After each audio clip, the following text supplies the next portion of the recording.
kids, we climbed the trees and we ran, we played, and we would, when the water would come down through the ditches, we would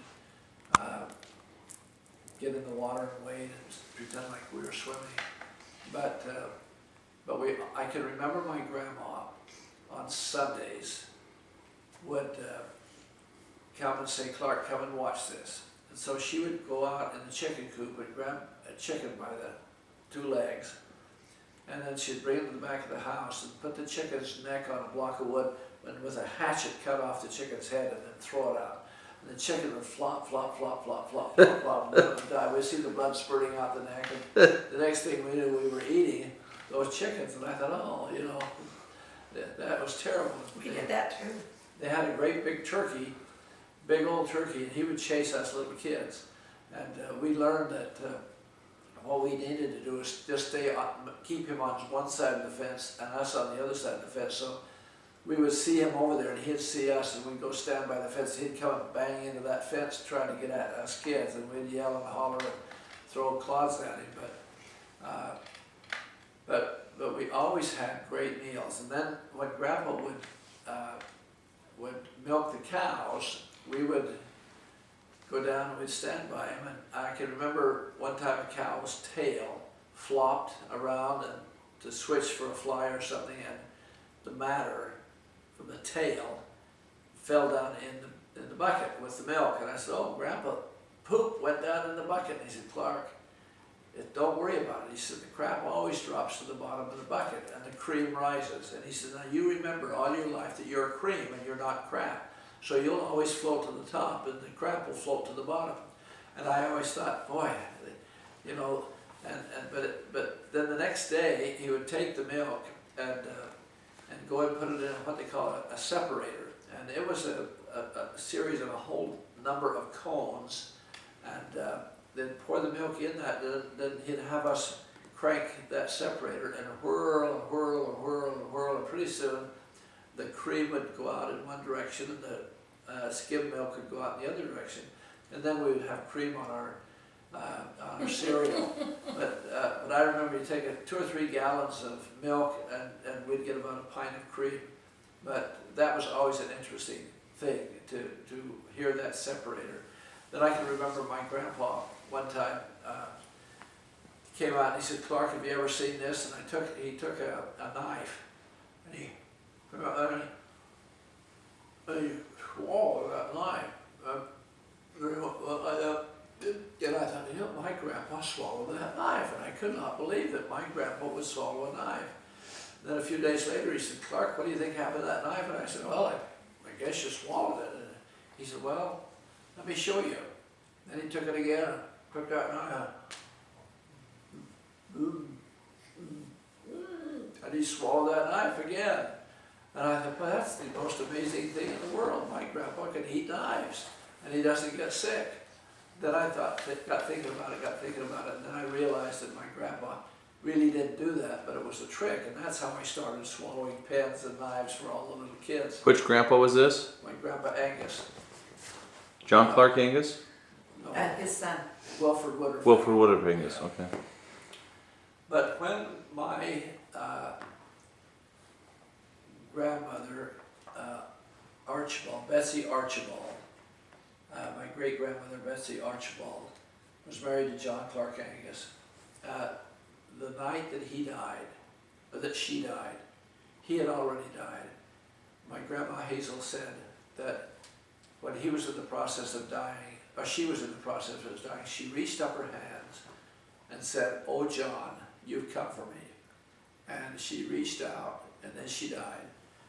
And she could see him, and he was there to take her through the veil. And I've always been touched by that story. I always thought, you know, "Oh, John, you come for me." And when Grandma Powelson was dying, Let me tell that story. go ahead.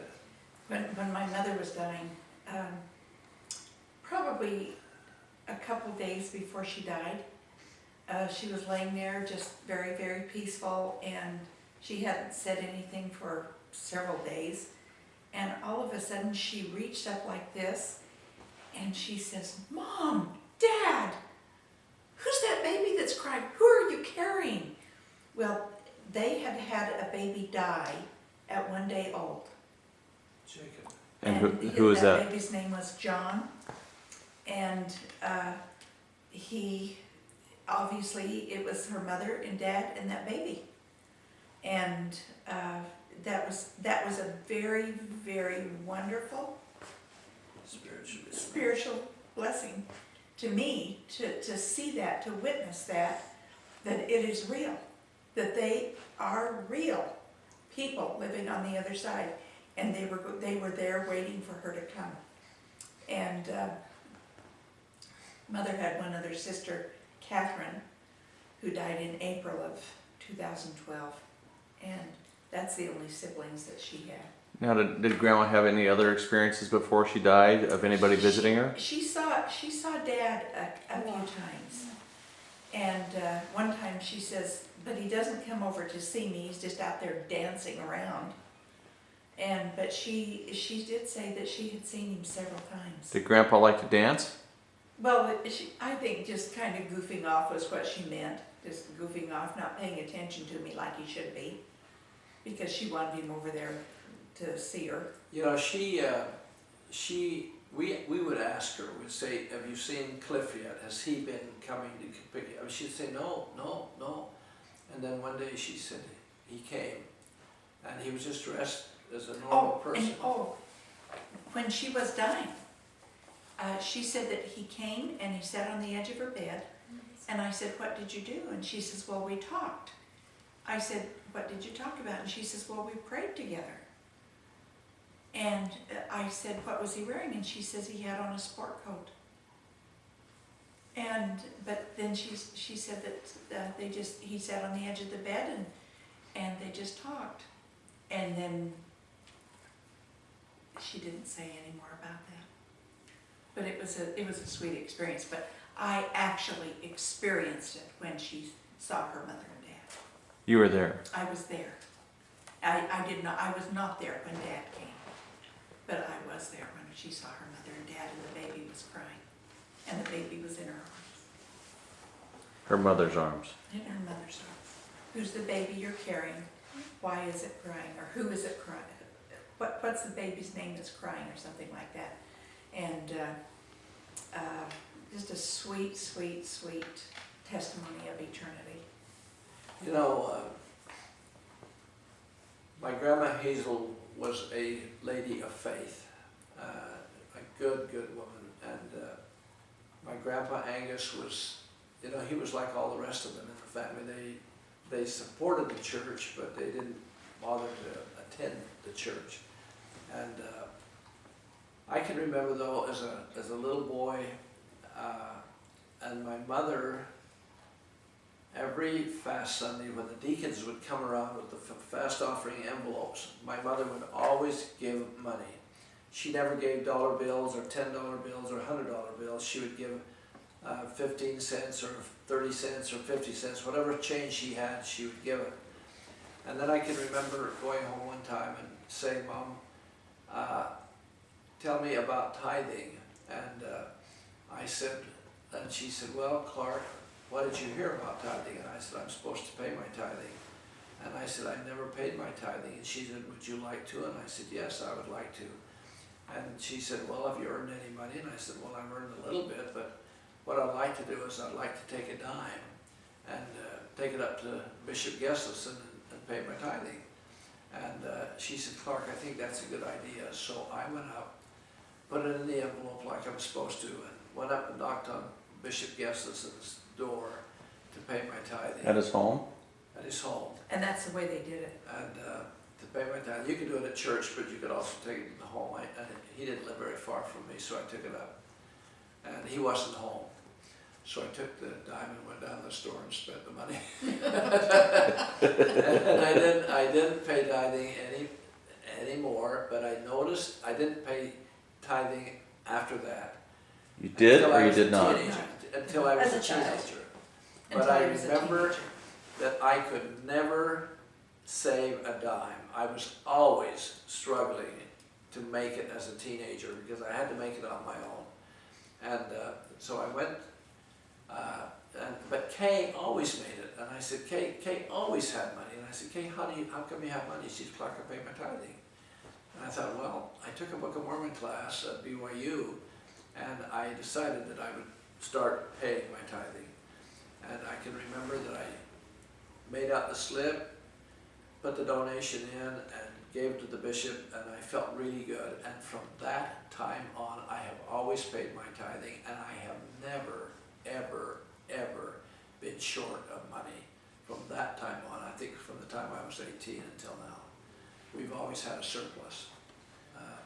And I really have a testimony that tithing is the Lord's way of having the church function, and that's a real blessing. But that is a testimony to me, that when I started paying my tithing, then the Lord opened the windows of heaven for me. My grandmother Ruth was a good woman. Ruth Roby Alexander? Ruth Roby Alexander. Powelson. She was a good woman. She was married, I think, at 18, and of course those were hard times. But she had this family of 8 kids. She was a good mother. She taught manners, and that's where my dad got the manners that he had, that he taught to the Thorstenson grandchildren. Very, very important for manners in that family. And she was a great mother, and she had this one daughter, Vera, whose husband was killed in the Second World War, and here she was in her 60s, and Vera had to go to work, and she basically raised that child during those early years. Are you saying Vera was in her 60s? Vera was not in her 60s No. when... Ruth was. Okay, you said Vera. Oh, I'm sorry. So Ruth was in her 60s. Yes, when Vera's husband was when killed Vera's husband was killed. in World War Two. II as a pilot Yeah, over Italy. over Italy. And anyway, she was a good woman. My grandfather, I adored my grandfather. This is Ellis Bertrand Alice Powelson. Bertrand Powelson. And one of the things that I loved about him is he would come over very, very often, sometimes every day. Very gentle man. Very gentle man. And he adored Dad, and Dad helped him with his farming and with his cattle and everything like that. And Dad, they would brand and dehorn and castrate cattle together, their 2 herds. And Grandpa would allow me to take one of the horses and be on the cattle drive between the south side of the river and the north side of the river, which was fun for me to do that. And we'd go right through the center of town. Now was his ranch down there on the south side of the river where they grew up? Where they grew up, and I believe it was 160 acres. I could be wrong there, but it seems like that's what it was. That's homestead size. And Is the homestead still there? it has been torn down in recent years. And another farmer bought it and tore it down. It was really falling. It's beautiful farmland. But, Farmland. eventually, with modern day leveling and all of that, it became a better farm. But in those early days, in digging every ditch and trying to get it really smooth so water would go over it and all of that, that was very difficult. But my dad had 70 acres, my grandpa had his land, and then they had some other land, and they would move these cattle from field to field, and that's when it was fun for me. And my grandpa had horses, and I got to ride horses, and if I could catch them and get them saddled and bridled and everything, I could do it. And it was just fun for me to do that. What else do I remember? I remember working on the church farm. I remember going to the sacrament meetings. In those days, sacrament meetings were in the afternoon, and Sunday school and priesthood were in the morning. And there would be there'd be a lot of people at priesthood and Sunday school, but not very many at sacrament meeting. They'd only fill up the last 4 or 5 rows, and everybody sit as far back as possible. And our sacrament meeting it was Sunday school and priesthood in the morning, Relief Society during the week, primary during the week, but sacrament meeting in the evening on Sunday. Well, that probably was in the evening, maybe around 4 or 5 o'clock, something like that. We always had to have it after they milked the cows. I remember that as a boy going to priesthood in the morning and going to sacrament meeting about 3 or 4 o'clock in the afternoon, it seemed like. You'd just go home and eat and go right back.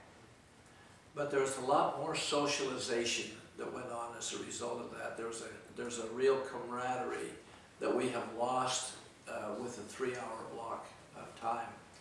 And it had to be done because of the geography of the church. There were so many people who lived so far away from the building that they couldn't come to one meeting and then go home and then come back 4 or 5 hours later.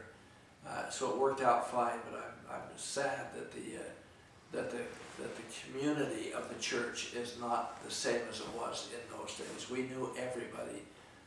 In today's world, the ward really doesn't get acquainted with the other members like we did as a boy. I remember I knew everybody, and everyone that went to church I knew, and I knew everybody that didn't go to church. I did, I guess, because I had a paper out, but it seemed like I knew everybody in town. On one occasion, when I was a home teacher, in those days they called it ward teacher, I had to go alone. Brother Halliday went with me, and we'd have a little slip of paper and we'd read the message of the gospel from that little slip of paper. And I went to a man by the name of Mose Dolly and his wife, and they were older, and I remember Brother Halliday said to them, Mose, do you need any help from the church? They weren't active in the church, but Mose said, yeah, we do need some help. And what do you need? And he listed a few things that he needed. And then we left, and Mose said to me, Clark, I don't have time to go down to the bishop's storehouse and get that. Would you go down and get it? So I got the list, rode my bike down where the bishop's storehouse was, down in the lower part of the town. And when I got done doing the shopping for them, I had this big fruit box full of meat and potatoes and milk and bread and butter and so forth. And I couldn't put it on my bike and ride the bike at the same time, so I pushed that bike all the way home. It was probably about a mile and a half. Pushed it all the way home, pushed it up the hill, and took it over and gave it to Mose Dolly. But I can. So you had the box resting on your seat? Yeah, I had it on the back, yeah. What do you call those, carrier? Like a book rack. Like a book rack on the back wheel.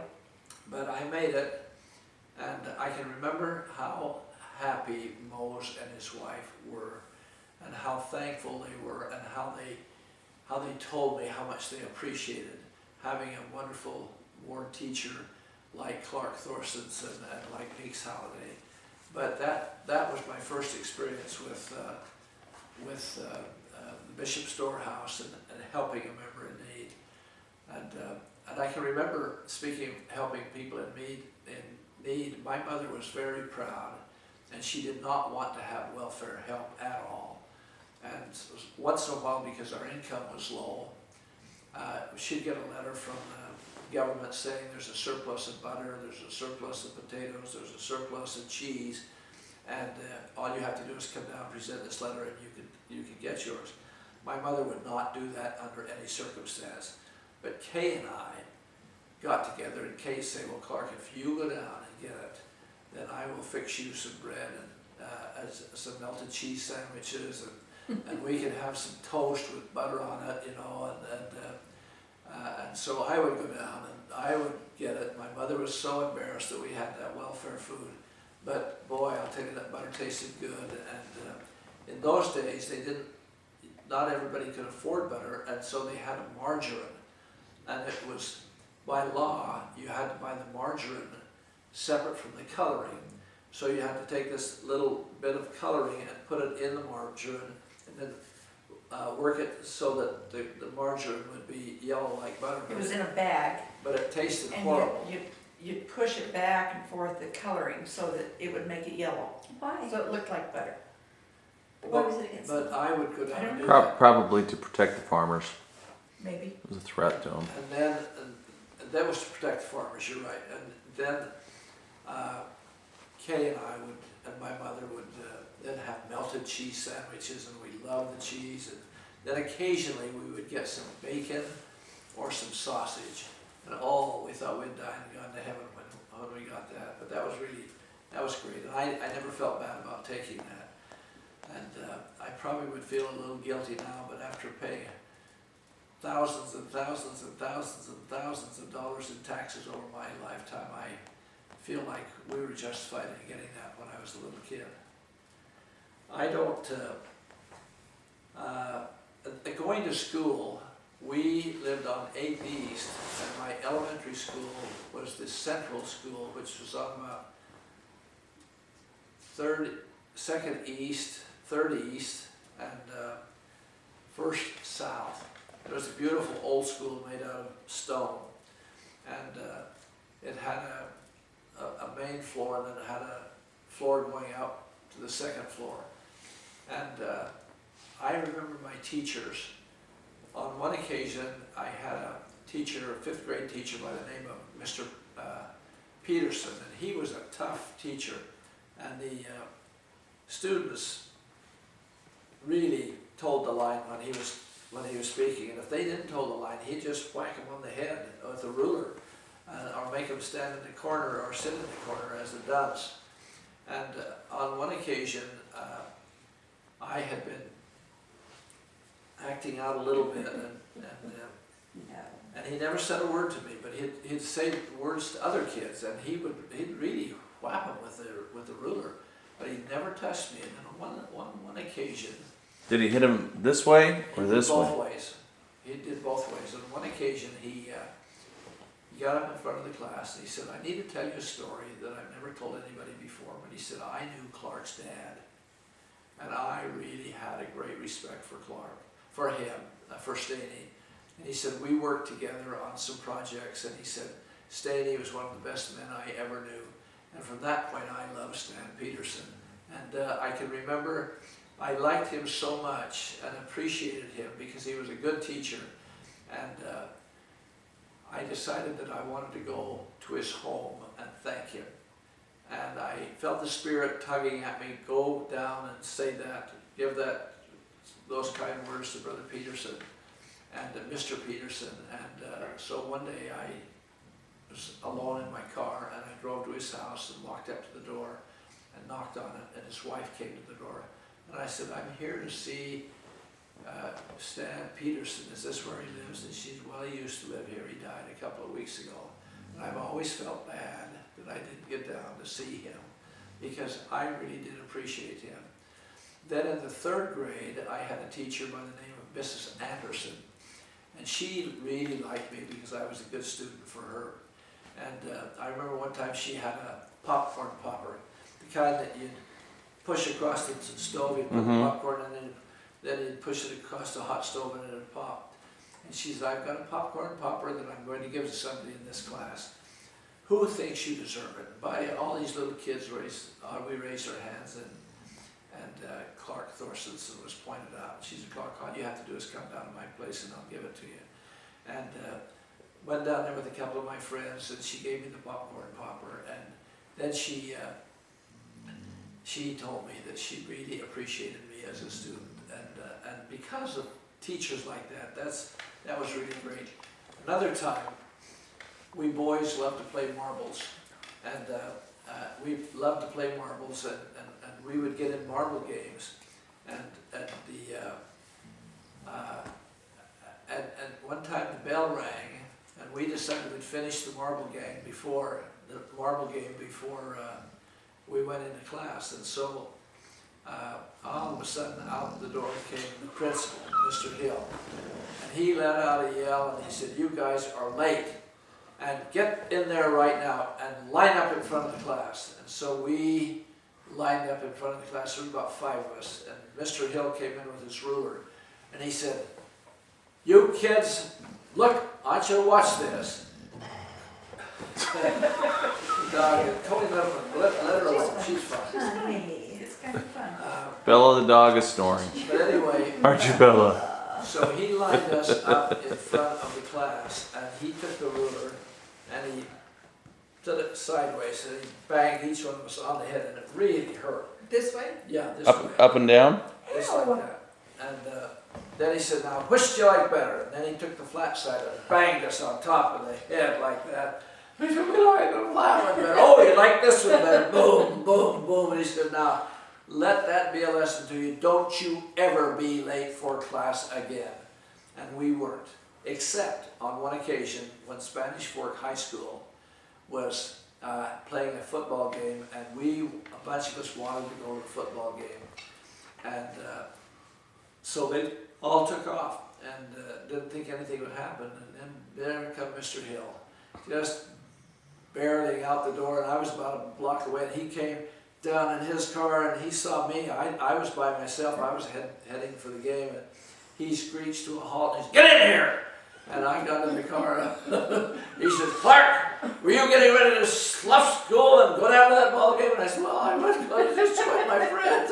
And he said, "I need your help." He said, "I want you to point them out to me and spot them right now." He said, "So we'll drive down the street, and when we see them, you point them out." He said, "I'll get them, and they'll pay a real price back at the school." And I said, "Oh."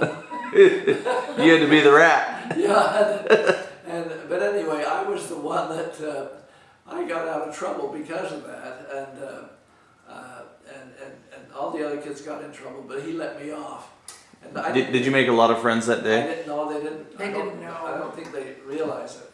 And then on another occasion, a friend of mine named Joel Pendleton convinced me that we ought to slough. And I said, "Well, what do we do when we slough?" And he said, "Well, we just take off and don't go to school all afternoon." And I said, "What do we do?" And he said, "We'll just play and have a wonderful time." I said, "Okay, I'll go with you." So we went about 2 blocks away from where the school was, on about 4th East and Center Street. There's a Beckstrom house there.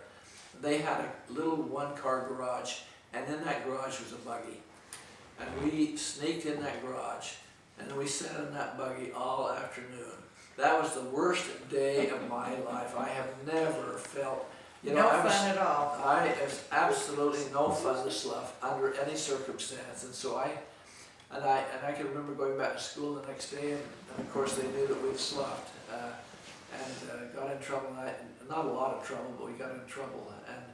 But I vowed right then that I would never slough again, because we sat there for about 4 hours just sitting and didn't dare move. We had to go to the bathroom. We didn't dare go to the bathroom. We wanted something to eat. We couldn't get anything to eat. We didn't dare walk out of that garage because we knew somebody would see us and turn us in.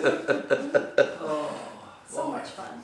No fun at all. But I never got in much trouble. One time we did get in trouble though. There's a kid named Gary Ellis, and he was a pretty smart guy. And we were up by the cemetery. We used to love to play up in the cemetery, and there were a whole bunch of tumbleweeds that had blown up against the fence. And he said, "Would you guys like to set this afire?" And we said, "Yeah, we'd really like to set it on fire." And he said, and we'd been taking matches and dropping them, and it wouldn't start. He said, "You got to stomp down, push them way down, and then strike the match down underneath it." So we pushed the thing right down, and boom, it just exploded. And we ran as fast as we could go and got home, and then the next thing we knew, the fire department was up there. But we never got caught. But boy, I learned a lesson on that day. I did not want to ever start a fire again, and especially when I learned how to do it. I know I never forgot how to start a fire by having the material very close together, but I didn't ever want to get in trouble. Then another time, we were playing flag football up in the cemetery. There was some rows that we could play between, and here came the policeman, a guy named Red Anderson, and he was a nice guy, and we all liked him. And he came up and he said, "All right, you guys, your names you've been turned in to the police. You're playing football in a sacred area, and you're not supposed to be doing that." And he said, "Now you've got a choice. You can either go to jail, or I can take you down to the football field and let you play, and I'll give you a ride home later that day. And oh, we loved him ever since. Then on another occasion, we did get thrown in jail.